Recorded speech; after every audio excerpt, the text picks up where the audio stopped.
Welcome to the Creative Penn podcast. I'm Joanna Penn, thriller author and creative entrepreneur, bringing you interviews, inspiration and information on writing, publishing options and marketing ideas for your book. You can find the episode show notes, your free author blueprint and lots more information at thecreativepenn.com, and that's pen with a double N. And here's the show. Hello creatives, I'm Joanna Penn and this is episode 442 of the podcast, and it's Saturday 27th of July 2019 as I record this. So in this episode, I talk to Russell Blake and Michael Beverly about the changing landscape of self-publishing in the face of paid advertising. Now, I don't often do these double interviews, but this was well worth it. So if you don't know, Russell is one of the old guard of indie, which is hilarious and such a new author movement, really. But those of us who've been indie since the early days. And he was on the show in episode 247, way back in 2015, talking about writing fast. Now, what's interesting in this episode is how things have changed. So Russell says he's not writing fast anymore. And in fact, on his blog since we recorded this, he said he's really just taking some time off. And in fact, what he said is what's changed is rapid release and fast turnaround may work to get you moving, but if you ever want to slow down, you need to monetize your backlist. And what he's found is it's more about having this deep backlist, good read through, and then paid ads. And essentially, he's at the point, I guess, where he doesn't have to write any more books. He can just advertise his backlist. So this is very interesting because the sort of mainstream attitude within some of the indie world, obviously not everybody, but has been this sort of rapid release idea. And many of us, me included, are not that type of writer. So it never suited us anyway. But this is really interesting. We also have Michael Beverly on the show, who runs AMS AdWorks, which is a company that runs AMS ads for people. Now, we talk about the importance of outsourcing. Now, I know that's tough when you're starting out because I certainly did everything myself for the first 5, 6, 7 years of the journey. And absolutely, you should be doing everything yourself at the beginning because you don't have the budget to outsource. But there comes a point and you will feel it because you'll feel, oh my goodness, if I don't do something, I'm going to go nuts. When you get to that point, you will find a way to start outsourcing. And certainly that's something I've been doing now for 4 years-ish, is outsourcing more and more of the stuff I don't want to do. So this is what we're talking about. So Michael does Russell's ads. He's also doing my Amazon ads at this point, and I'm really happy to let him run it. And there'll be more services that do this over time. Now, I have 30 books.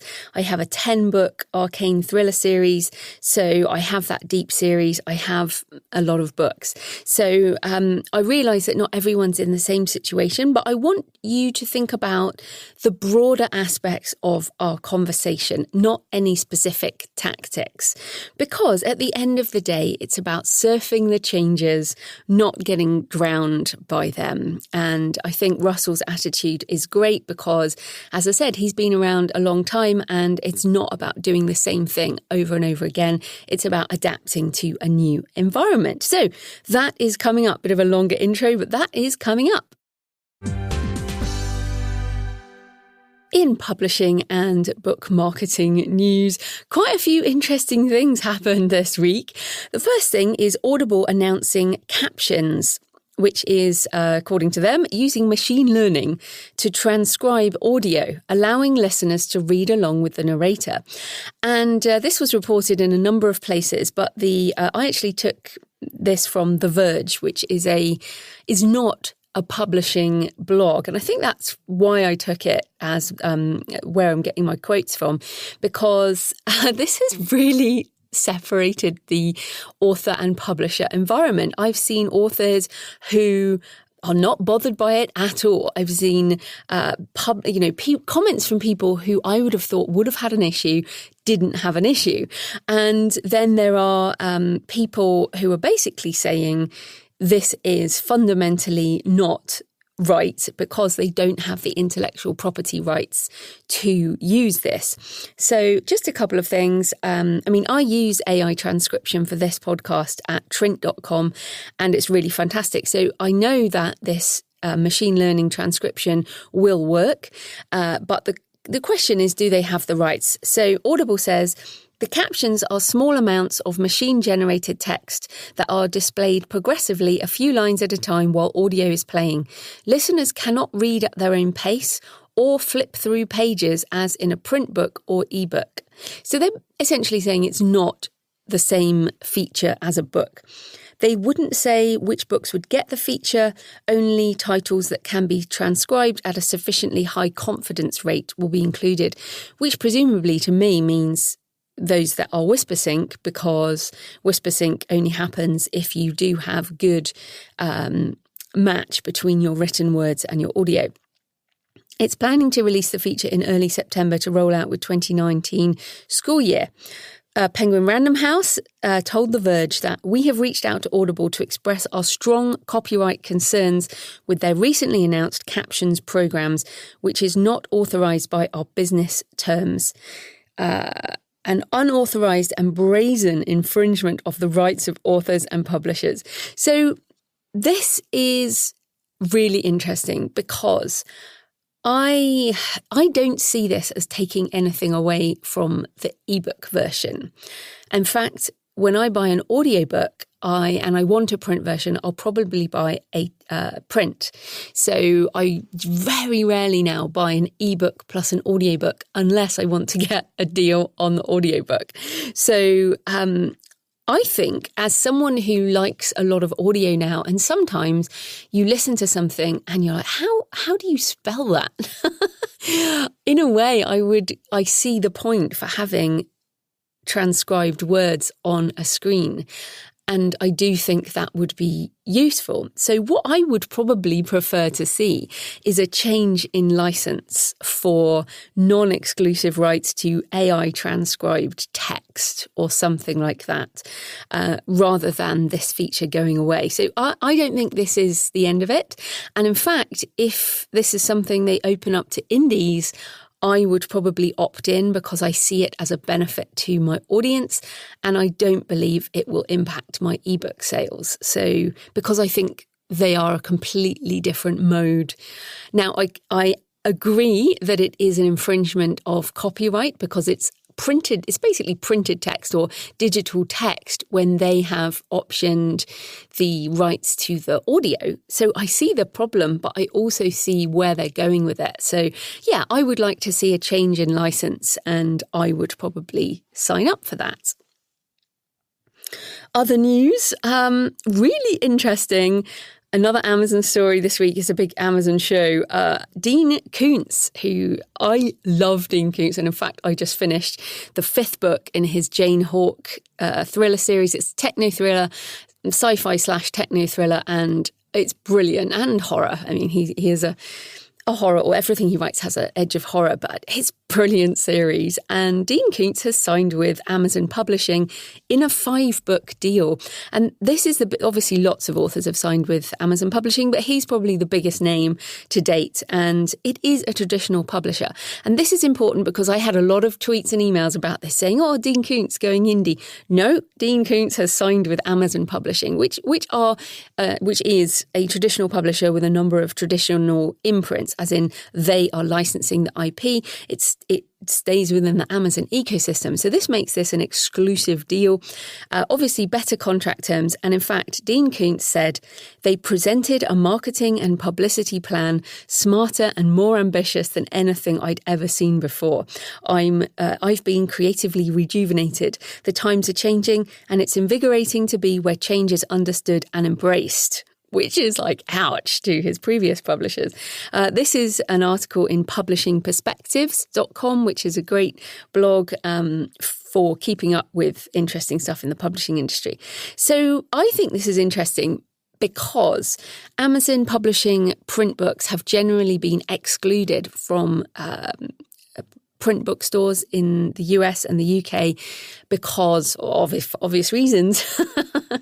But I think if you're a fan of Dean Koontz, you are going to go into your local Barnes & Noble and your local independent bookstore and you're going to order the books because Dean Koontz has fans who buy every single book in hardback. So this is a very interesting, I think this may be the sea change that we see, and Amazon publishing books may well be stocked in bookstores.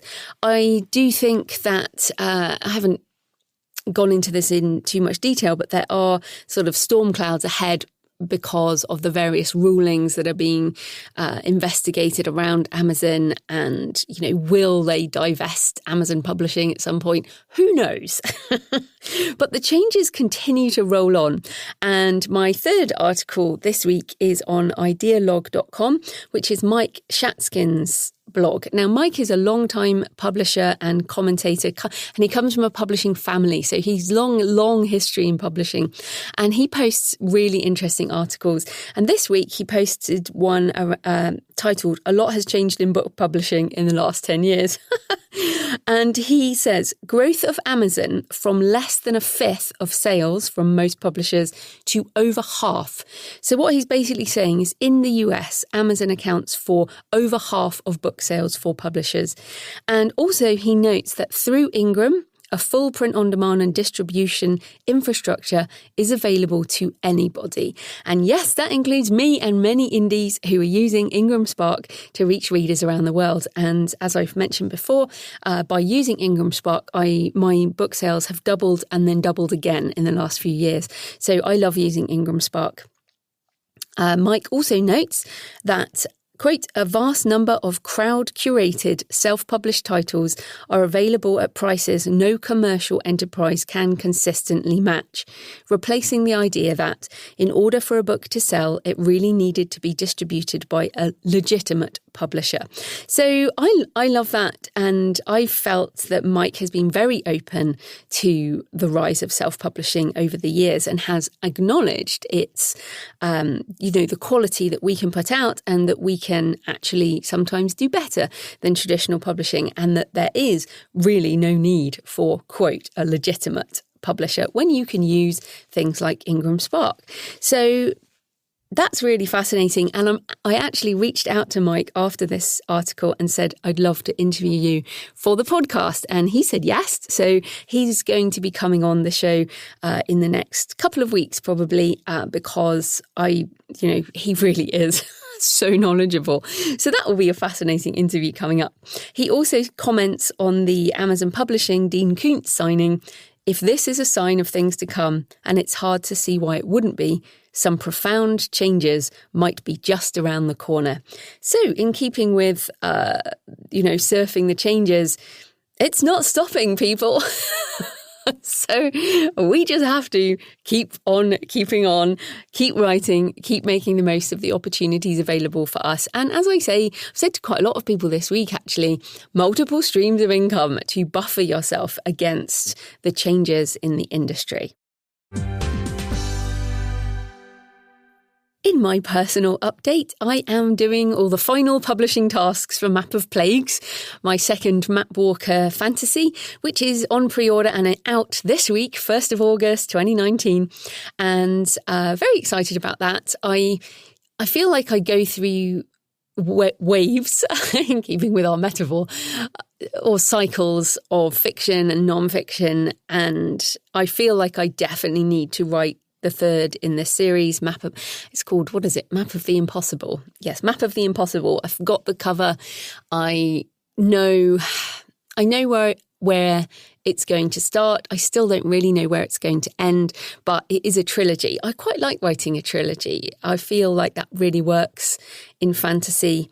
And yeah, I'm looking forward to finishing that trilogy. It does need an end now. This second book does finish its story of Map of Plagues, but has a definite move into a third book. So I kind of feel like I need to write that, but I'm on a non-fiction tack.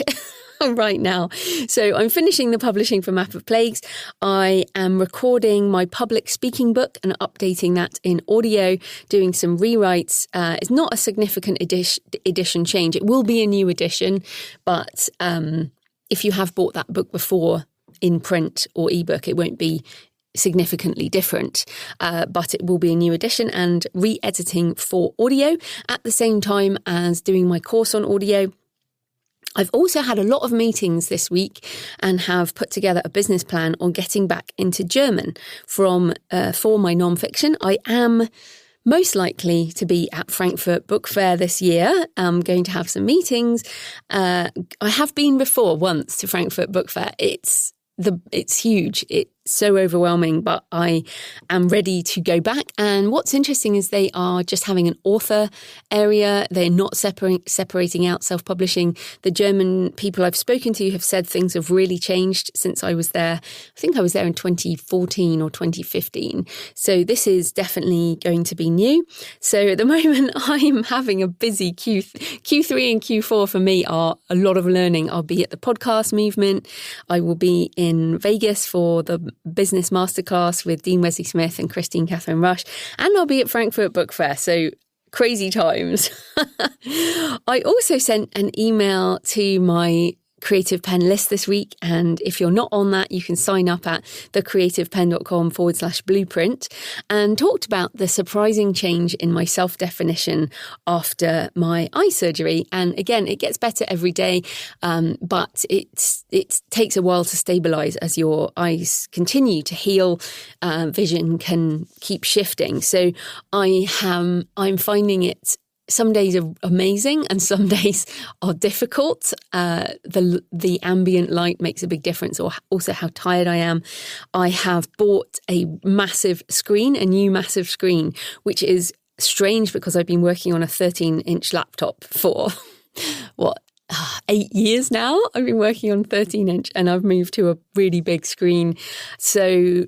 And that's just, again, I've talked about this before, it's a case of adjusting our tools to what we need at any given point. And if you have a problem, you can solve it.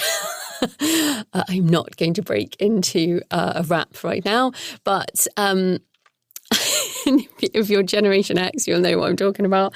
But yes, there is this weird change going on.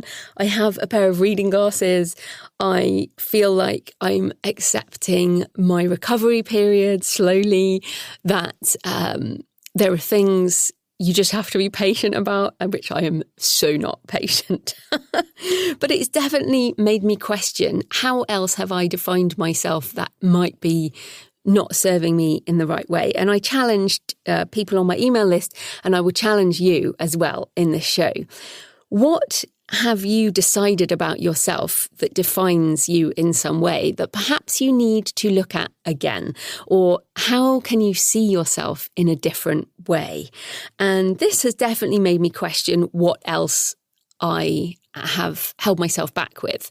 So, for example, I haven't been yet, but I've put in my diary that I want to go to salsa classes.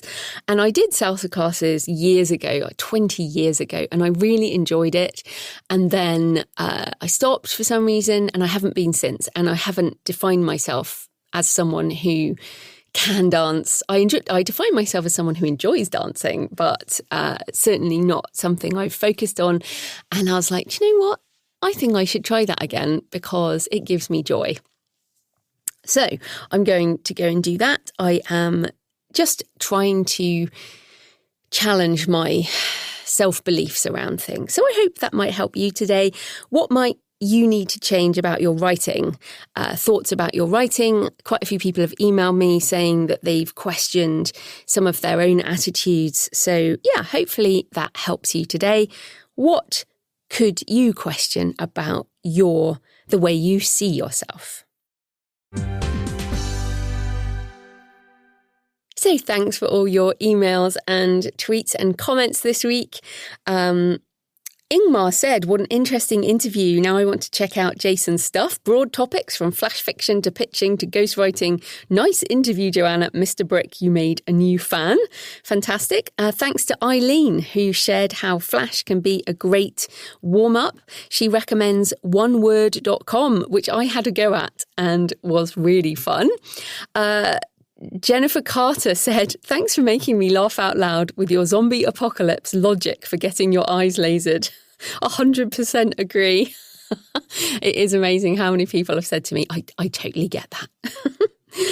Natasha Boyd Author says on Twitter, heard the best tip in all my years of searching and asking for the golden ticket of productivity on the podcast this week. Ready? Sit down. Here it is. When you are done for the day, resist the urge to finish the sentence.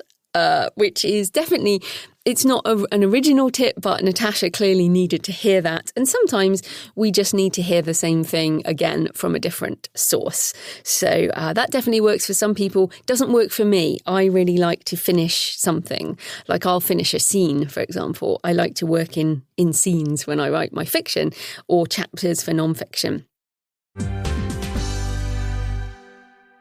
So today's show is sponsored by my own courses for authors. Did you know I have courses? If you didn't, you can check them out. I have courses on the writing craft, how to write nonfiction and also how to write a novel.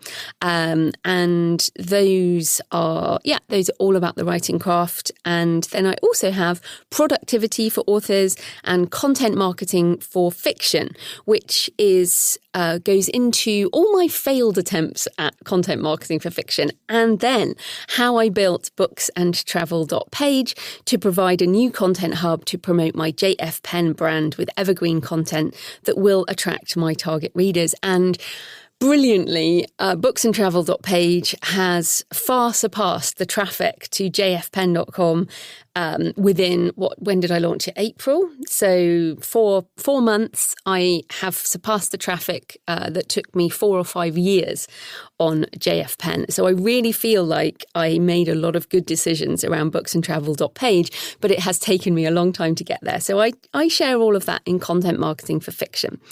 And yes, I have a new course coming soon, audio for authors. And of course, if you are a patron, you get 10% off my courses. And this type of sponsorship pays for the hosting, transcription and editing, but my time in creating the show is sponsored by my wonderful patrons. Thanks to everyone supporting the show on Patreon. Thanks to new patrons, Reading and Writing Tips, Diane Scott, Rada Jones and Mark Graham, and those people who have contributed and requested their names are not read out. Wonderful introverts. So thank you, everybody. I really appreciate your support on Patreon. Like the tweets and emails, it demonstrates you enjoy the show and want it to continue. And we're heading to 500 shows, which is crazy. You can support the show for a couple of dollars a month, and you will get the extra monthly Q&A audio, which has all the backlist as well. So chock full. If you need some extra summer listening, sign up at Patreon for just a few dollars and you'll get tons and tons more audio. You can support the show at patreon.com, patreon.com/The Creative Pen. Right, let's get into the interview. Michael Beverly runs AMS AdWorks, which manages Amazon advertising for established authors. Russell Blake is the best-selling author of 60-plus novels, a happy customer and investor in AMS AdWorks. Welcome, Michael and Russell. Hey, good morning, Joanna. Thank you for having us on. Hi, Joanna. Always lovely to talk to you. Oh, indeed. And for listeners of the show, Russell has been on the show before talking about writing fast. And that was a couple of years ago. Now you've got like a ton more novels. Yeah, no, I do. And by the way, you see, I'm trying to shame you into having me on more. Well, it's worked, clearly. But Russell, I do want to start with you because you've been successfully self-publishing for 8 years and you recently talked about that on your blog. So why get into doing more advertising at this point? Is having a large backlist not enough anymore?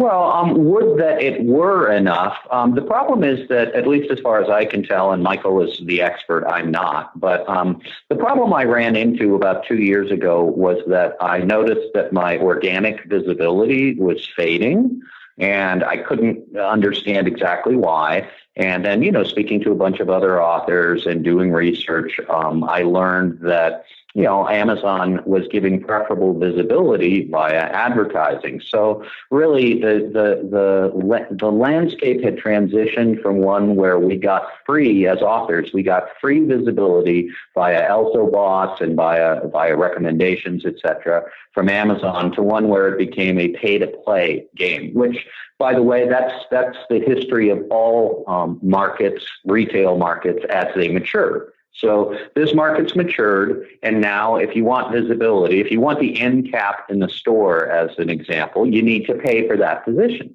Well, it occurred to me that was what was going on, but I'm lazy and also a Luddite, so I did not know anything about advertising, and I had no interest in learning. So I started looking around for somebody that could execute and advertise successfully. And I ultimately wound up with Michael, and he gave it the old college try, and it worked spectacularly. So from that point on, we sort of developed a relationship. I saw firsthand my sales, I want to say, doubled to tripled over the course of the last year that he's been managing my ads.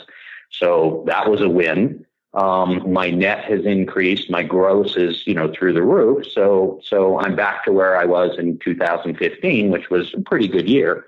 So I became a convert. And then as I learned more and more about how Amazon changes its algorithms constantly and how whatever worked last week doesn't work this week, I became convinced that there would be a market for a company that was an expert in doing just that, for people like myself who have no interest and no ability and no time to do it themselves.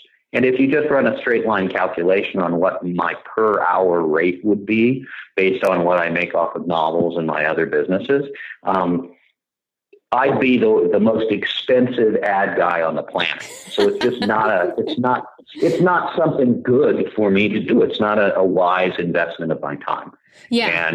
So anyway, I came to the conclusion that other authors who are struggling with the same thing would need the types of services that AMS AdWorks provides. And I twisted Michael's arm and convinced him to take some of my money and begin scaling it up, hiring people and expanding his offering. So that's the long version. Yeah, which is fantastic. Well, just a follow-up question before I ask Michael some things. So are you still producing books at the rate that you used to, or are you able to relax more? I mean, I know you love writing, but are you relaxing more and using the ads to kind of boost that, as you say, get your income back up? Yeah, well, it's an interesting question because the operating paradigm I advanced for years and followed was you need to release a book about every 6 weeks, or you're going to fall off of the charts and you're not going to, your career is going to stall.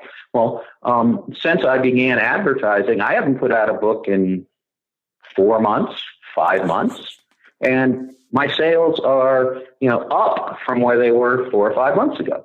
So to answer your question that way, I don't feel like I really need to write more than 1 or 2 books a year now.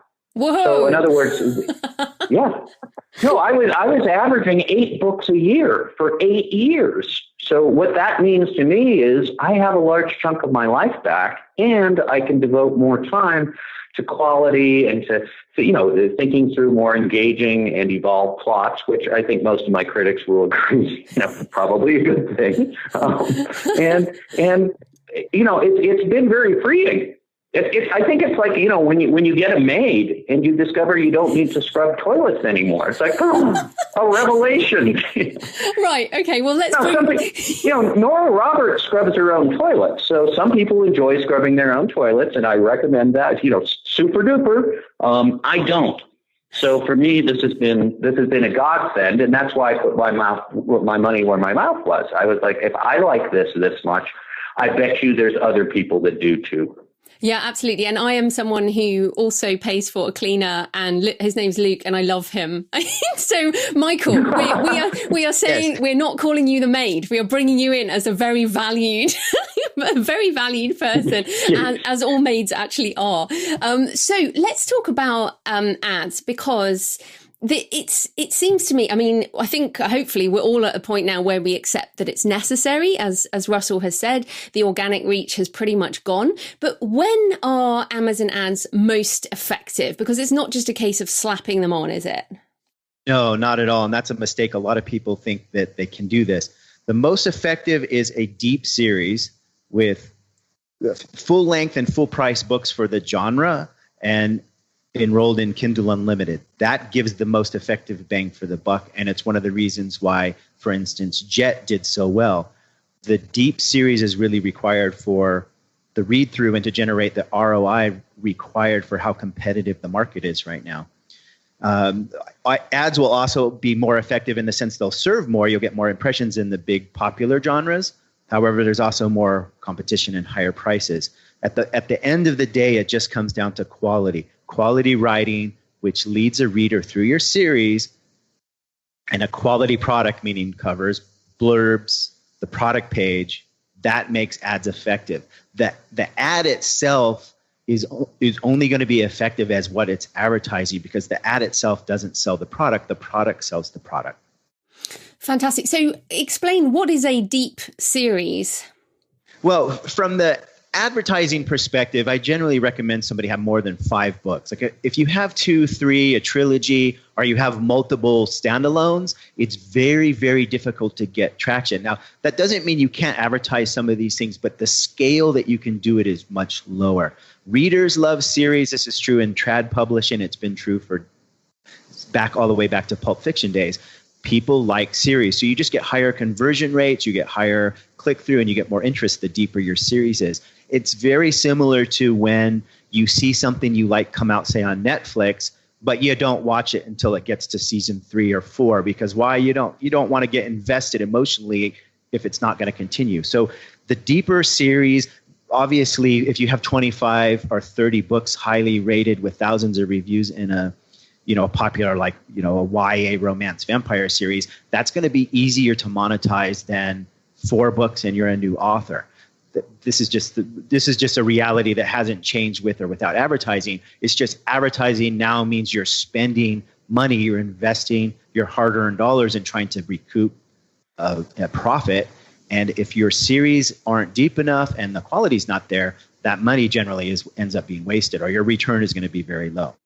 Yeah, fantastic. So also read through, I think, obviously I've had Mark Dawson on the show, and read through is something that I struggle with. Now, Russell also mentioned there about not being that interested in it, leaving it to someone else. I do feel the same way. Like as you know, because you've been doing some ads for me, I don't know my read through. I don't know how to calculate it. And many authors listening will be in the same boat. So without getting kind of too mathsy, too techie, is there any way for authors to figure out read through so that they can decide on whether ads are working?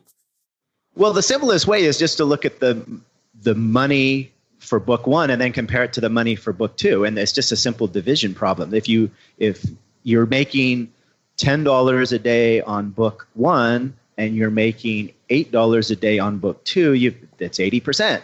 And as you follow that through your series, you can see. Now, generally speaking, what happens is from book 1 to book 2, you'll have a bigger drop off because not everybody that tries your book likes it. But as they go through book 3, 4, 5, you'll see the read-through rate be very high. So the money that you're making on, say, book 7, 8, or 9, it shouldn't decrease too much in books 9, 10. Like if somebody's that invested in your series and your writing style, they tend to continue to read it. Now, on the ad side of it, to make the calculations real simple, the most basic way is just to look, what am I spending? And what is the whole series returning to me? And then you can do a simple calculation of, hey, I'm making more money, and what's the percentage? Generally speaking, it's pretty binary if you're going to advertise. Binary meaning, am I making money? If the answer is yes, continue. If I'm not making money, stop and figure out what's wrong and fix it, or make adjustments so that I am making money. And if I can jump in here from the author perspective, I can use Jet as an example. I mean, I think that's got 17 books, including the two prequels. And it gets, it's easy for me to go, okay, 65 or 70% of all readers who read book one then go on to book two, because I can see that from a dollar standpoint. But it can take 6 months to truly understand what your read-through is when you start an advertising campaign. And, it's a difference between being able to say a reader of Jet 1 is worth $28 to me, net, because 80% will read book two. Of that 80% that moves to book two, 65 to 70% will read book 3 through 7, and then there's a drop off, et cetera, et cetera, et cetera. But you add all the money together, and that reader of book one, on average, is worth whatever number it is. I don't think most readers think in terms of that, and most authors think in those terms, and they certainly aren't patient enough to consider long tail over 3, 6, 9 months. But when you look at it that way, it changes the entire ROI of your advertising. Now, I'm a simple man, so I don't spend a lot of time on that equation. I just look at it as in any 6-month period, am I making more than I was 6 months prior, and after deducting Michael's fee and deducting the cost of the ad? It's real simple.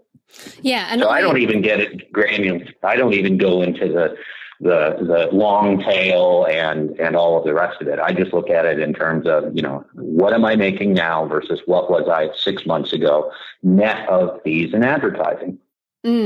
Yeah, which I like, because I'm pretty similar. Like, I don't know how many books I have sold volume wise. I just look at my money every month. And I mean, that's, just keep creating because it's fun and make some money. But I do want to ask you, Russell, because as Michael just said, books in KU do better. And I'm like, obviously, everyone knows from this podcast, I'm an advocate of wide publishing.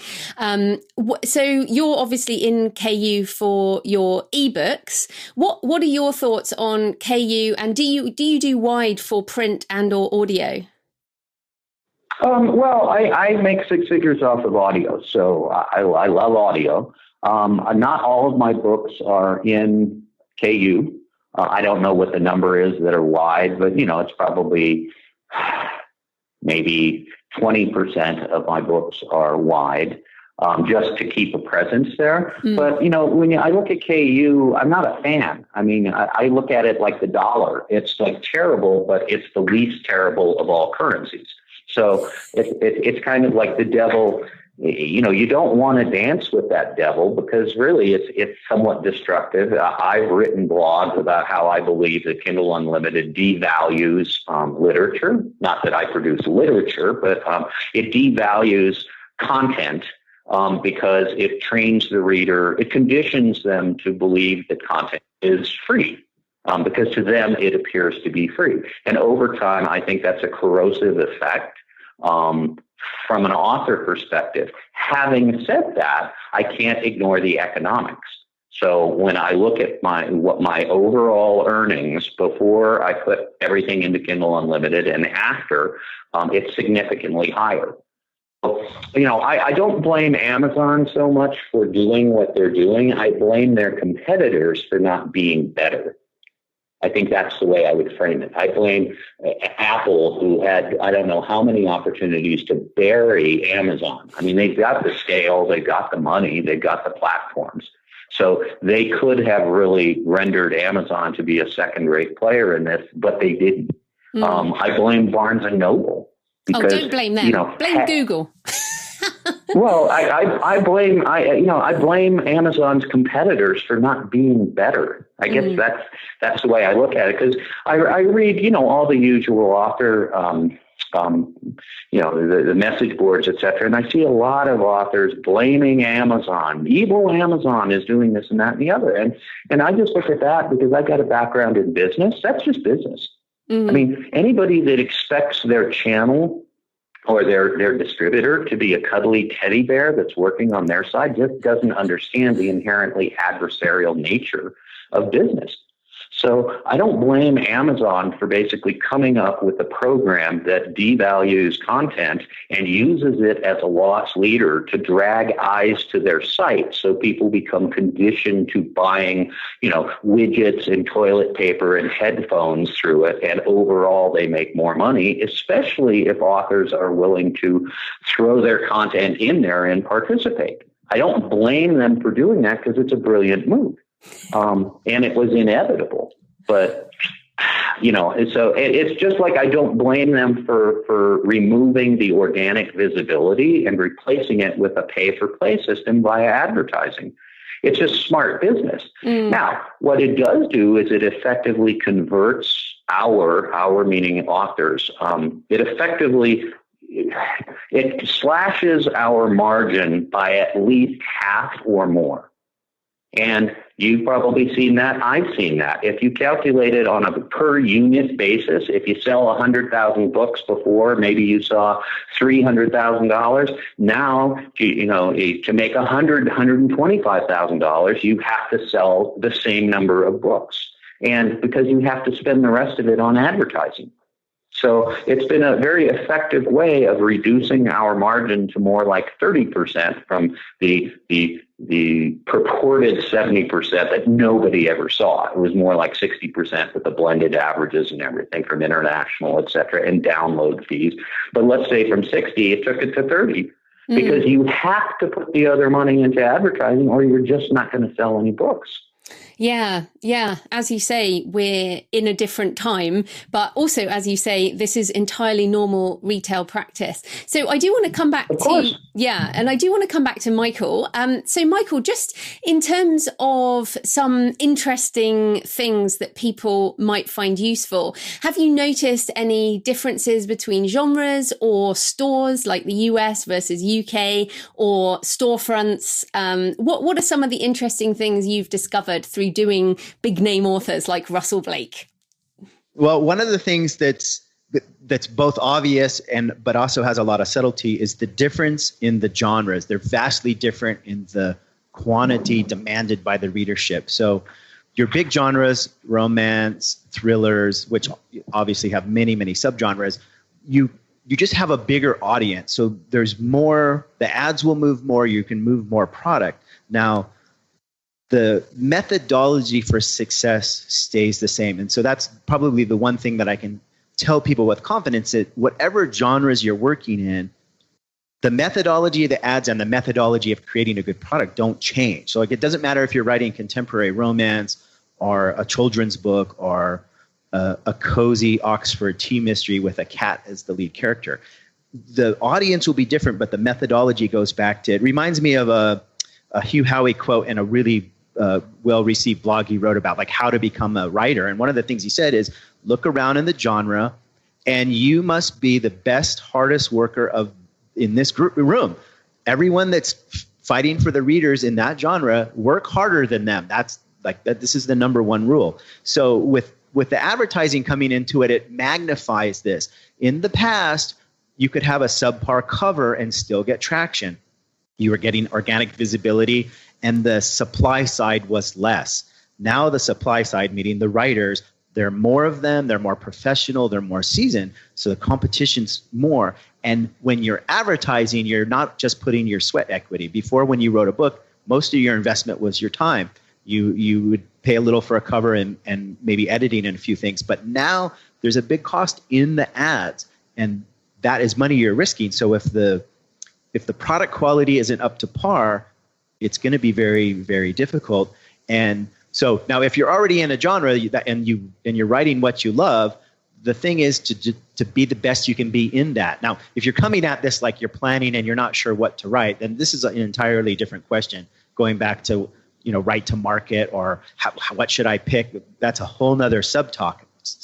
Yeah, that's not an advertising question. That's right. That's a what should I write and why question.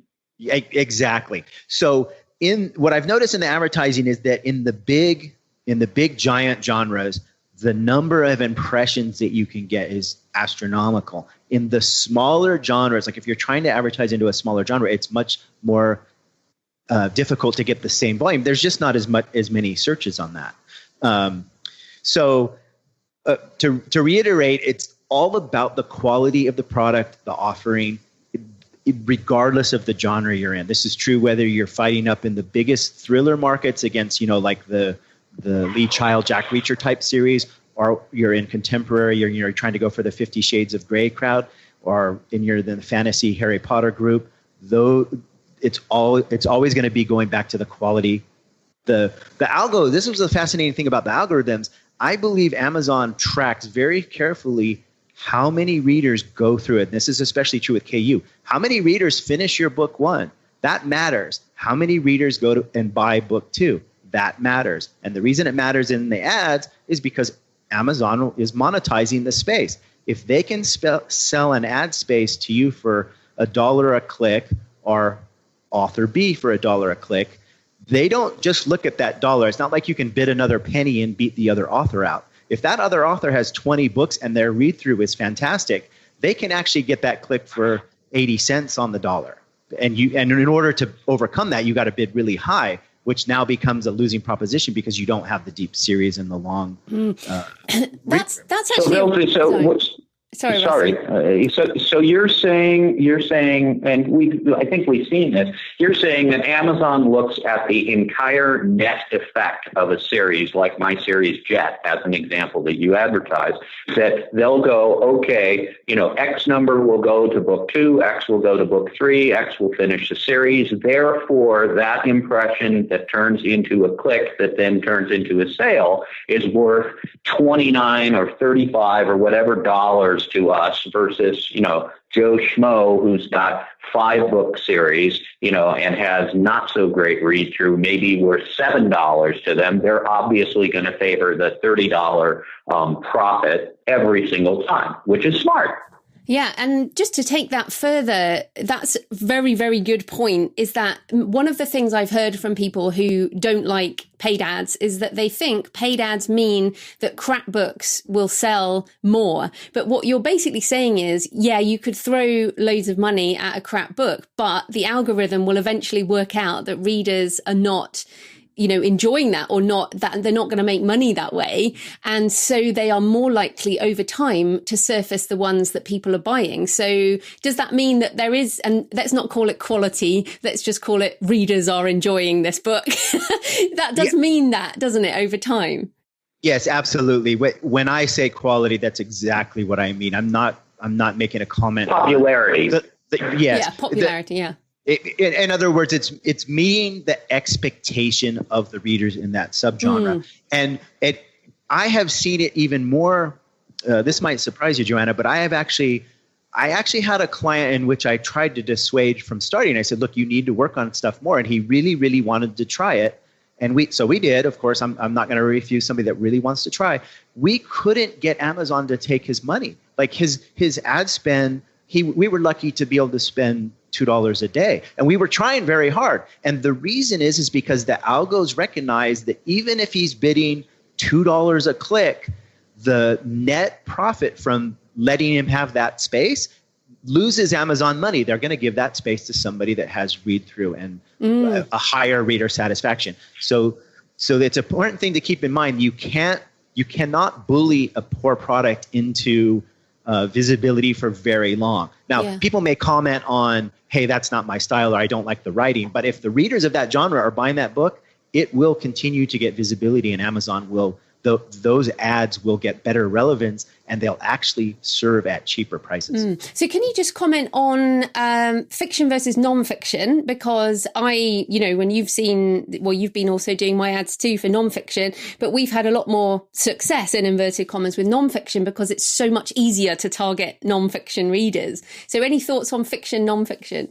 Well, yes, if you have a good nonfiction catalog, some of the same rules apply. Like series do better than standalones or short things. You want to have a read through. It also helps tremendously if your nonfiction is leading to something outside of Amazon that you're monetizing. Now, all that to be said, the general rules apply. Good covers, good blurbs, good reviews, all the product still matters. Now, the reason that nonfiction in the right genres does well with ads right now is just because the competition is a lot less. You're not bidding against 1,000 people like if you're in a hot genre, whatever people think is hot, whether it's lit RPG, military, sci-fi, or whatever is hottest in the romance genre at the time, whether it's billionaires or shapeshifter bears. Whatever is hot is always going to be more expensive and harder. So the nonfiction doesn't tend to have the same sort of up and down trends. Like it's not like next week in romance, maybe a certain thing will start becoming hot. That doesn't change as fast in the nonfiction. And nonfiction books sell. Like this has been true in trad public for many, many years. People buy nonfiction books. A lot of nonfiction books, especially in the information stuff, also sell in paperback, and you end up with a lot more customer loyalty, I think, too, in terms of following the whole program. Yeah, absolutely. And also, sorry, Russell. No, if I can interject an important point I haven't heard, Michael talk about, but that I sort of discovered early on just as a breakthrough. And remember, I'm not that smart, so it takes me a while. Advertising cannot sell your book. It can't. That's not the purpose of an ad. An ad's purpose on Amazon is solely to get the potential reader to the product page. And the product page then sells them the book. So you have to look at it as staged. The purpose of advertising is to create a funnel and get as many people as humanly possible to your product page. If the product page then, is interesting, if the blurb is good, if the cover is exciting, if you've got good reviews, if your look inside is literate, etc., then those impressions and clicks to your product page will translate into sales. So I think it's really important, because it took me a while to get that the purpose of the ad is not to sell my frigging book. It cannot do that. The purpose of the ad is to generate traffic to your product page and get you visibility. And at that point, it's up to the product to sell itself, not the ad. The ad's out of the picture at that point. Yeah, yes, absolutely. The number one thing that your ad is on, the way Amazon is set up right now, is the cover. That's what people see first. It's an emotional trigger. So the cover itself will generate a click. Now, one thing a slight correction to what you just said. What? Yes, I know. This very rarely happens. How dare you? You said you want to get as many people clicking as possible. I put a slight caveat on that. You don't want a lot of people clicking that aren't the right target, because you'll just spend money on clicks and they won't buy. I've seen this happen sometimes with very interesting covers that they tend to be sexual covers, like people click on it, they're interested, but they don't read in that genre necessarily. That becomes the kiss of death, because you spend a lot of money on clicks, but you don't convert. So mostly what you said is mostly right. It's just part of our job on the advertising side is to make sure that we're targeting properly. So you're not generating interest to people that are just curious. You're generating interest to people that actually read the genre you're advertising. Yeah, qualified prospects. Okay, I'll buy that. Okay, so this does come back to right to market, because this is something I've been thinking about, because in the last year, I have met people who are writing in what in previous years have been described as, in quotation marks, terrible genres for sales. For example, literary fiction or children's picture books, which are very difficult for indies to sell in the old model, because they don't write, 8 per year. The high volume model doesn't necessarily work, but they are now doing incredibly well with advertising, because there's hardly anyone else advertising in those markets. So are we at a point where right to market has changed to right to advertise, and people will be looking for niches that are under advertised in order to make ROI? Yes. Who is the question directed to? Either one of you, but let Michael answer first, and then you, Russell. Yeah. Okay. Yes, people are going to be doing this. Now, the next question to follow up that, is it wise? It's very similar to the right to market problem. If you jump into a romance category or a sci-fi category that's hot at the time only because of that, you have to remember that this hotness is not only potentially going to end, but that hot genre is going to really, really drive up supply. Now, one thing, going back to the children's books and say the literary fiction, one thing that I don't see a lot now is the trads advertising and fighting for space on the SP carousel and in other places. That could change tomorrow. We don't know. Like, we don't know the inner workings of everybody else that could enter the market. So if you were to come into the market only because you saw, hey, this is a good advertising, you have the same inherent risk that you do if you decide you're going to write a shapeshifter, dragon romance, MC Club, because that's hot right now in romance. Yes, it can be very, very profitable if you're on the front end, but it has an inherent risk that it could end quickly. And it also has the problem, if you're writing into a genre that you don't read and don't care about, your quality is likely to suffer. And you might also drive yourself crazy because you're writing something that you don't want to do. I think I'm yeah, more. Thanks for giving away my my next series concept there with the dragon shapeshifter romance tough guy. Thank you. Yes. Well, you should shelve that right now. there goes that market opportunity. Another $1 million idea down the drain. But any thoughts on that, Russell?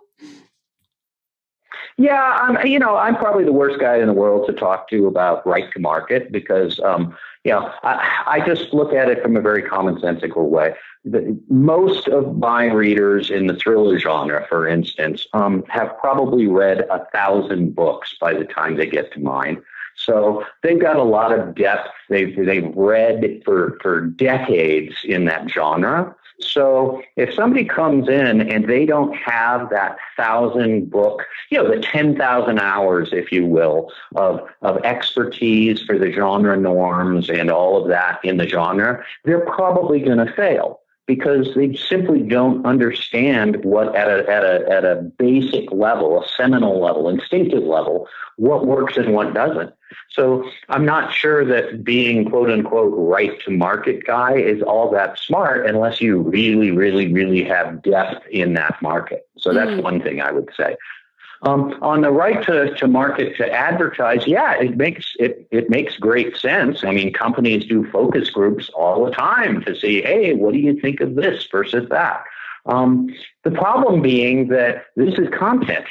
So, if you're going to try to cherry pick genres based upon your competitors' advertising budgets, boy, I mean, how do you write compelling content in that genre? I mean, I wouldn't be able to do it. No. Well, I think I'm saying two things. I'm encouraging, in the last 5 years of indie, the established wisdom has been write in a popular genre where there are a lot of readers and write a lot of books. But as you've said, things have changed. So now what I'm saying is I'm encouraging those people who write in genres that have been potentially might have felt in the past that they were not able to make money as an indie in specific genres. But now I think there's more opportunity than ever. So that's one thing. It's a very positive thing if you already write and maybe you have a backlist in another genre. But secondly, this is what I see coming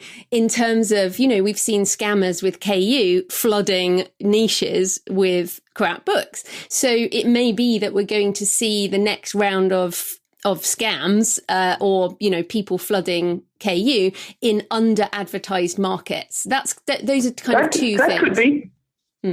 That could be, but I'm a great believer that at the end of the day, my grandmother used to love to say that, at the end of the day, price is forgotten, but quality isn't. Well, that's my philosophy when it comes to the pulp mill approach, which, hey, get a bunch of ghostwriters and just cram a bunch of, tentacle porn onto KU and see what happens.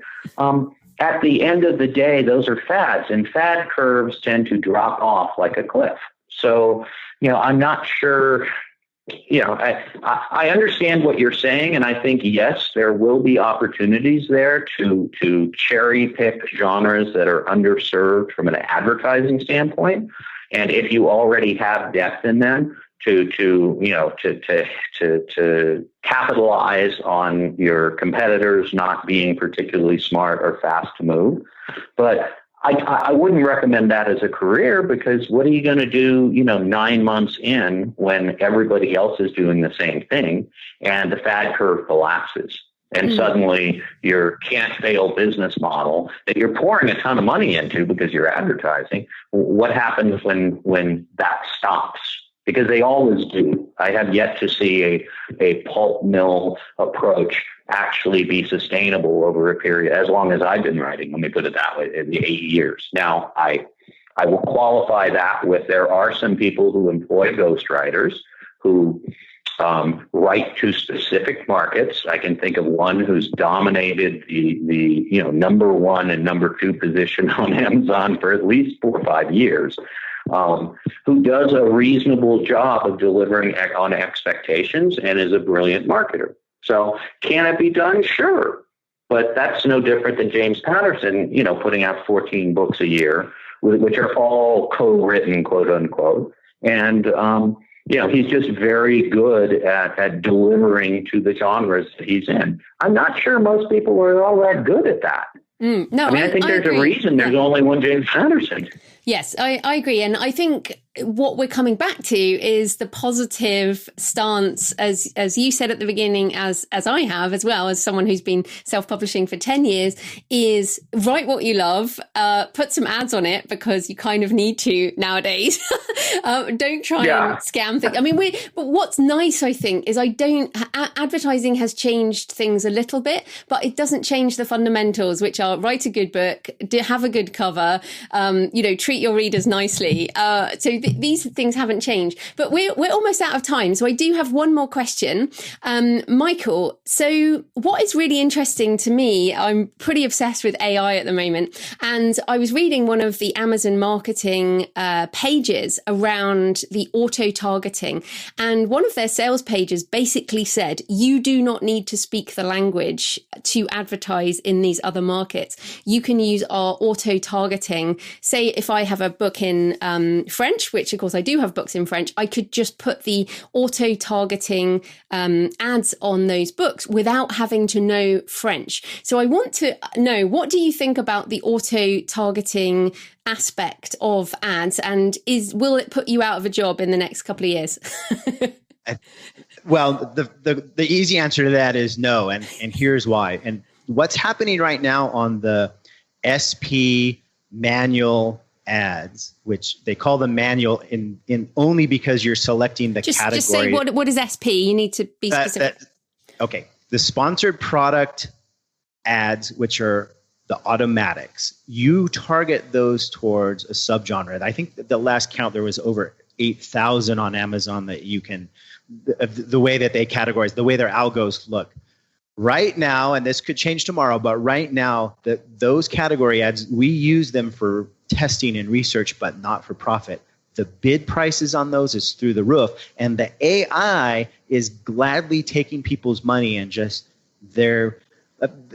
it's not mature yet, so I'm not sure what Amazon's plan is, but right now, it's very similar to back in January when lock screens first came out and everybody went mad over them, and basically almost everybody was losing money except for a few people. That's toned down a little bit. It might in this. So the problem with AI is, whose AI is it? Well, in this case, it's Amazon's AI. So if you give over your decision-making to Amazon's algorithms, guess who Amazon is trying to make rich? It's not you. Like, they don't mind if you come along for the ride, but their primary objective is to monetize for them.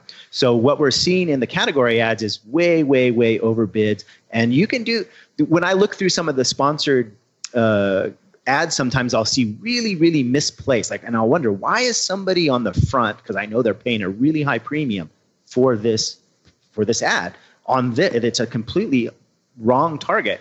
And the answer is somebody's decided to let the automatic stuff do it. So in the future, to end the question, in the future, yes, maybe AI will be writing the novels themselves and marketing them. We'll all be out jobs.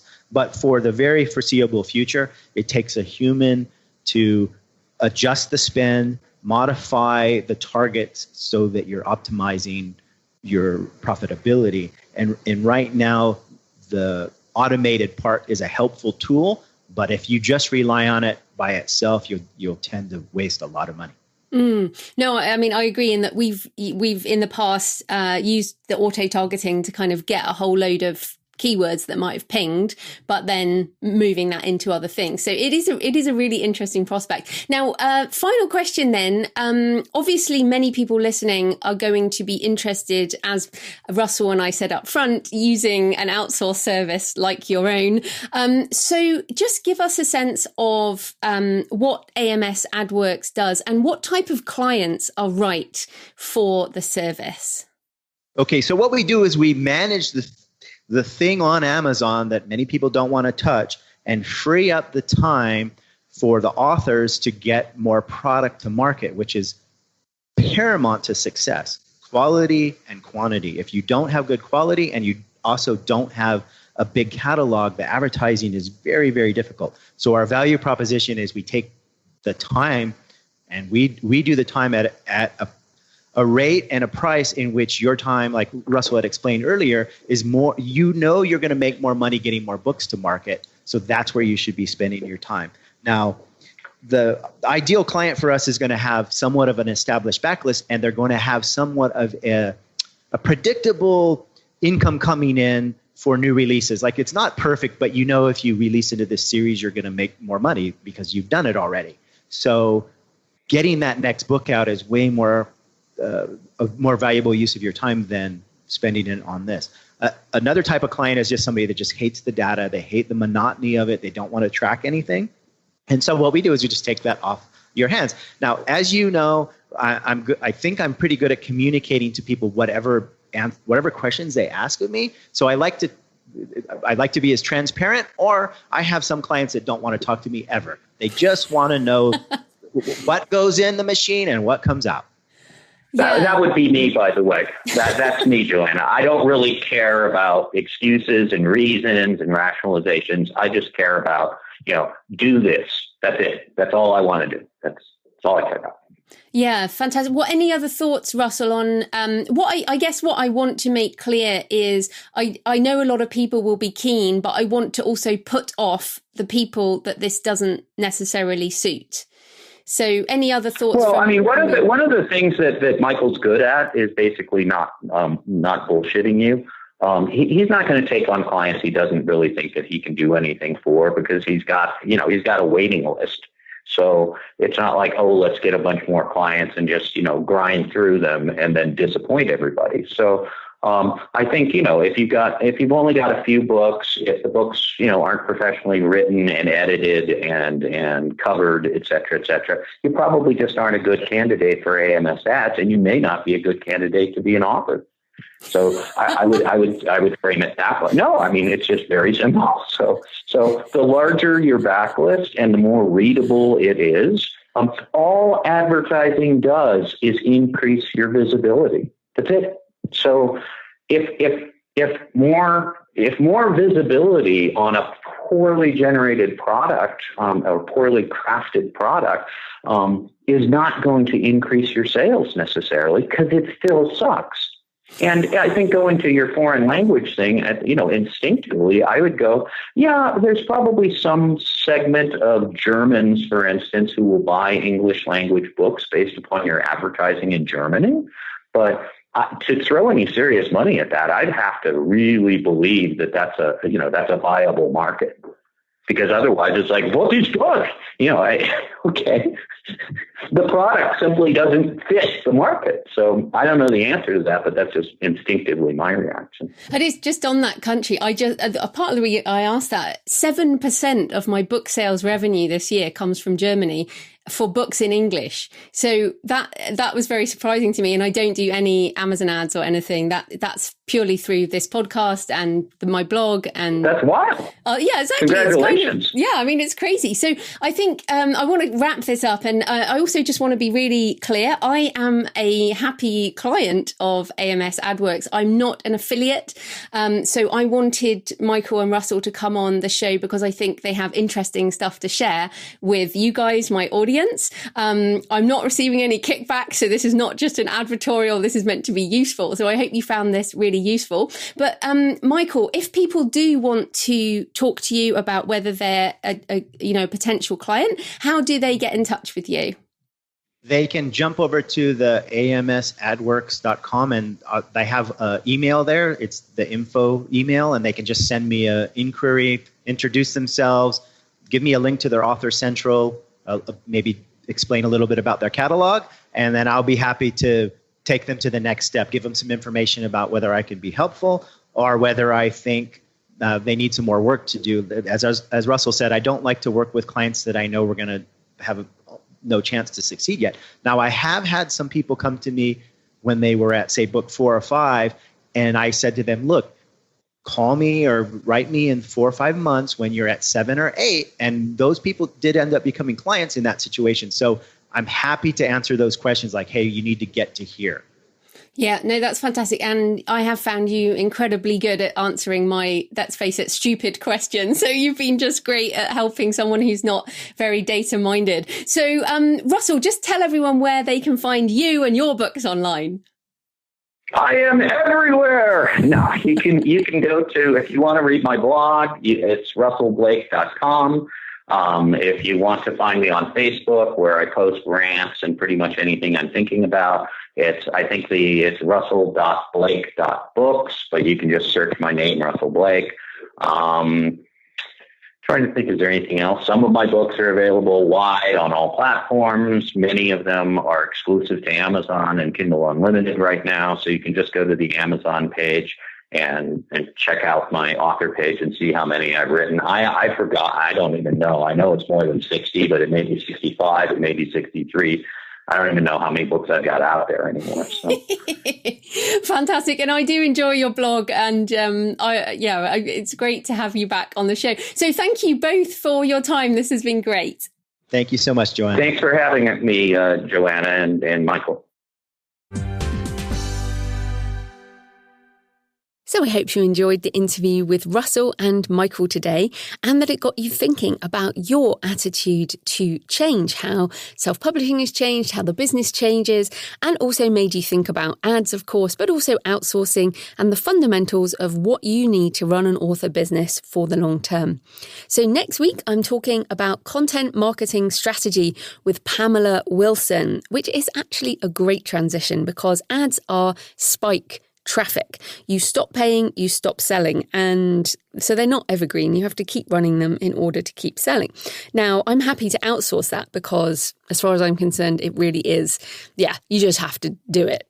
And I don't want to spend my time doing stuff like that. So outsourcing is great, but I love content marketing. It is what I love to do with my time. And I feel like this show is content marketing, and I feel like it is of benefit to you. Many of you have told me it is helpful to you on its own. So it's not just marketing, it's also wonderful, useful content on its own merit. And that's what I love about content marketing. Books and travel, same thing. I have a podcast there that I enjoy doing for its own sake. So it's completely different form of marketing. It's creative and it keeps selling years after you create it.